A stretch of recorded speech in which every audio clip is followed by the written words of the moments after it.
making headlines, the Trump administration is cutting $400 million in federal funding to Columbia University, claiming it failed to address anti-Semitic protests. This all comes after pro-Palestinian protests broke out at Columbia's University and Barnard College over the weekend. Police made several arrests.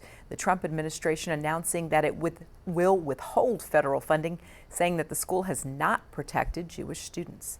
The president has said he's absolutely not going to allow federal funds to be going to these universities that continue to allow anti-Semitism on its campus. Columbia says it takes its legal obligations very seriously and will work to restore funding. President Trump posting that agitators will be imprisoned or sent back to their country. Critics argue that this violates students' free speech rights, but protesters say they won't stop. Well, the Trump administration's mass deportation plan is facing some new challenges, with officials blaming leaks for slowing enforcement efforts down. Immigration enforcement efforts continue, though, across the country, but some Democratic leaders are urging some resistance. What ICE tries to do is that they rely on people not knowing their rights in order to enter buildings, in order to search workplaces, etc. So when you know your rights, you are able to tell them no, and they do walk away. Now, her comments drawing some sharp criticism from White House border czar Tom Homan, who argues that enforcement efforts are being compromised, preventing the arrest of serious criminals. Homeland Security Secretary Kristi Noem saying that 2 DHS employees have already been arrested for leaking details of planned raids, warning others could face prosecution and up to 10 years in prison. Also making some headlines, China is imposing new retaliatory tariffs of certain U.S. agricultural goods today.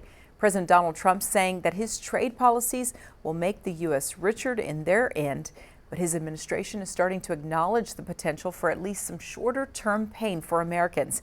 Amy Kylan has the latest on escalating trade tensions. In trade, as in hockey, Canada will win. Some American trade partners are cracking down on U.S. exports. Starting today, American farmers face new retaliatory tariffs on many products they send to China. The measures include an extra 15% duty on chicken, wheat, corn, and cotton, and a 10% one on items such as beef and soybeans. Some American farmers say they're worried escalating trade tensions could make it harder to sell their products abroad. Everything we produce far exceeds what the domestic market could handle. Meanwhile, Canadian Prime Minister Justin Trudeau's newly elected successor is standing by Canada's retaliation against the U.S. My government will keep our tariffs on until the Americans show us respect. President Donald Trump is doubling down. He says some tariffs on Canadian and Mexican goods scheduled for April 2nd, quote, could go up. Commerce Secretary Howard Lutnick says duties on steel and aluminum imports are set to start Wednesday. Most mainstream economists say tariffs can be inflationary. Lutnick acknowledges some prices might rise in the U.S., but Trump says any pain would be short term. Are you expecting a recession this year? I hate to predict things like that. There is a period of transition because what we're doing is very big. We're bringing wealth back to America. I'm Amy Kiley reporting. Well, coming up, Israel is cutting out the electricity in Gaza. Hear from Israel's energy minister on how this move is part of an effort to pressure Hamas regarding the ceasefire. Next. Off electricity going to Gaza. I just signed an order for the immediate halt of electricity to the Gaza Strip. We will operate all of the tools that are at our disposal to ensure the return of all the hostages. We will ensure that Hamas will not be in Gaza the day after. This all comes a week after Israel blocked all aid for Gaza, including food and medical supplies.